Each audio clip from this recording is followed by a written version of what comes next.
Ja. Jag går. Ja, du går ja. Försiktigt, Emma.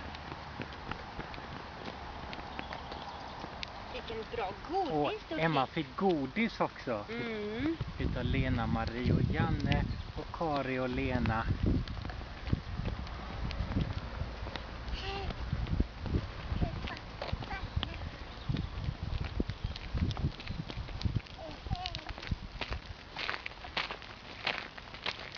Ska Emma gå hem nu?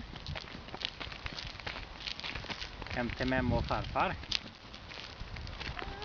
Mm.